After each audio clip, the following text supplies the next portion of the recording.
I wanted to chat with you about this and see if we could actually understand how big a deal this really is. How important is it to go with an offensive-minded coach? I love the argument that was made from John Schneider last week that Brady Henderson had talked about as well, I think is an excellent one. That if you hire a defensive head coach, you've got to get the offensive coordinator right. And if they're right, then you lose them, and now you're kind of in trouble. It's sort of the Houston Texans problem. Okay, good argument. Other than that one, because I don't think that's the argument I'm hearing very often from the other side of this. The other side of it is just, well, you have to have an offensive coach. That's what everybody has because that's what's best. How true is it? Well, I mean, aren't half the teams remaining defensive-minded teams? I mean, that's certainly what Houston is. They went out and got the best and the brightest defensive mind and the galvanizer of a locker room and won DeMeco Ryans, whose team and guys just play so stinking hard, did so in San Francisco, and that's carried over. Isn't that what John Harbaugh's team's really built on? I know he's a special teams guy, but come on, he's run through some different offensive coordinators and then obviously went out this offseason, tried to get some young collegiate blood in there and but really they're a physical defense special teams. I mean, that's what Tampa Bay is. They're a defensive team, defensive coordinator. It's what Buffalo is, what Sean McDermott has. I mean, yes, they have QBs. Every team has to have a QB and still prioritizes QBs, which I think all 8 teams left do get that and understand that. But you can still build it defensively. You can still have that kind of mindset.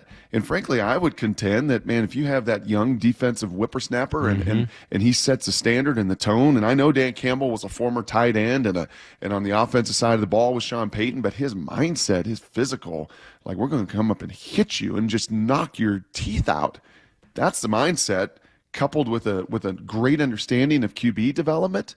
Don't tell me that can't still win at the highest level. Well, and let me throw one more argument on top of that for you. This was Bill Barnwell on the station yesterday. Was this with, I think this is with Bump and Stacy yesterday. Would you rather have the best defensive coach available or the 4th or 5th best offensive coach available? To me, I think good defensive coaches come on the market more often. Good defensive coaches have fewer options typically. Yeah, so that's obviously with Bump and Stacy yesterday. And so your Vrabel article got all sorts of hate because it's like Vrabel doesn't develop a QB. Look at Vrabel. Look what he did to Tannehill. Look, he just wants to run the ball and play conservative, and conservative doesn't win. You have to be able to throw the ball. You do. You have to be able to throw the ball at a very, very high level. C.J. Stroud, has been an enormous blessing, and they hit a home run in their draft, and he absolutely can throw a ball on time, on rhythm, accurate, do all of those different things. All of these teams that are left, Jordan Love and Tom Brady,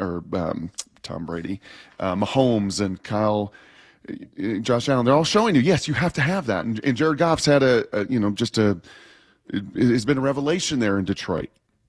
But come on, you can still do it by hitting people. And quite honestly, if I said to you the other day when you pinned me down, give me one attribute. I want high football IQ. I want high horsepower. I want that to come into the room and just ignite a lot of these guys that I think have been fairly stagnant. I do want that. But I think honestly, over the course of the week, I want somebody that can just build a bond of toughness with this football team, because toughness sells in Seattle. Toughness sells in the wind and the rain. Toughness sells up in our market. Toughness sells with the 12s. Toughness sells in that stadium that is electric and one of the best experiences in college football. I want somebody that just can build that kind of toughness. And I know the internet guys love Ben Johnson because of what he's just experienced for 3 years. Great. And maybe he could be that guy. And if he overwhelms in his virtual interview tomorrow, awesome. Unlike Slowick down in Houston that said, nope, I'm not doing anything this week. My whole focus is on Baltimore. Ben has said, no, I'll do these virtual interviews. And he appears to be sort of the hot young candidate. Of all the young coordinators, he seems to be the one that generates the most interest, not just here, but around the league. He's sort of like the it guy right now. I think so. He's the people's most sexy next head coach. Because he's running the ball a little bit and screen game and play action and fitting in and getting the most out of Jared Goff and all those weapons. And right, Laporta's got 10 touchdowns and Ramon-Ra St. Brown's on fire and the run game is awesome. Got a pretty good O-line, too, now. He's got maybe arguably the best tools up front to work with in all the league that sets the table for everything else. But he works alongside Dan Campbell. He understands what they're asking and doing. So, yeah, he would be the hot name. And if he's the dude that can do it, is a young guy and he can, bring a lot of that just demeanor and that style, then great. That's awesome. Yeah. But I think that's what I really want is I just want a tough football team. I want a tough football team that does the hard things and sacrifices and wins at the line of scrimmage because I just don't think that's ever going away. Yeah. As long as they're in pads and as long as they're still helmets and as long as they can still tackle and they can still hit, then just give me that kind of stuff. And it's difficult to know which of the young coordinators, if any of them, truly have that, right? We just don't know about. Maybe it's Frank Smith. Frank Smith interviewed yesterday, right? He's the guy from the Dolphins. Yep. Maybe that's him. I don't know enough about him. I don't know that any of us got a lot do. of O-line background, got a lot of line of scrimmage background. I hope he blew him away yesterday. Maybe it's Patrick Graham, who's got, tight end background or something like that. A little bit, right? But defensive guy, yeah. Okay, so maybe it's Patrick Graham, who's from the Raiders, and maybe he's the guy that actually has that, unbelievable sense of how to be physical, Brock, but also how to lead people and everything else that we know is going to be of vital importance because it doesn't matter who you talk to. Everyone who knows anything about football will tell you that it's not about the scheme. You've got to find somebody who can be a leader and who can be a culture builder. And I'm going to keep coming back to Jim Harbaugh and Mike Vrabel because I know they can do that. After that, I hope that whoever they choose blows them away to such an extent that they have to pick them out of obscurity because they're so freaking good at that. Yep. And I know G's going to come in, and I know I've heard from a bunch of different people already. Well, John's just going to go with the safe pick.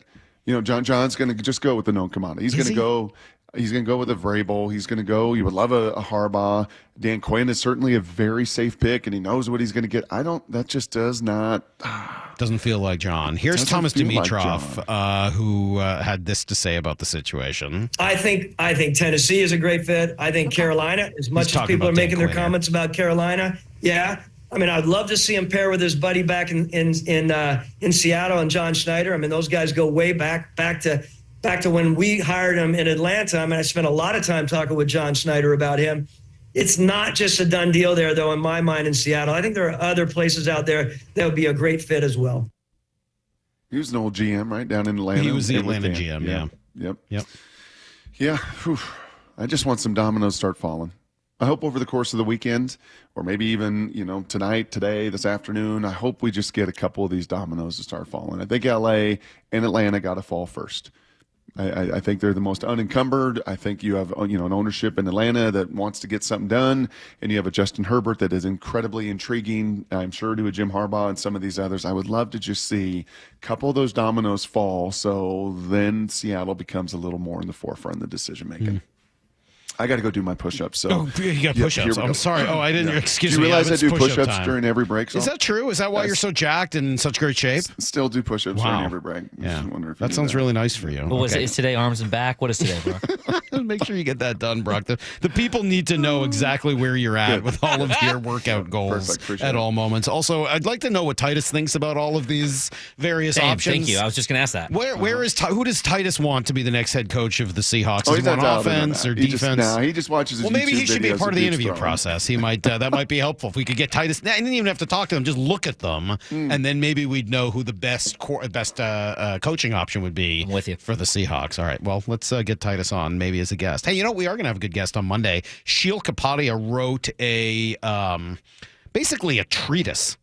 All right, would you call that a treatise that Sheil wrote on how to hire a head coach? Yeah, that works. It's a whole treatise. 11 rules.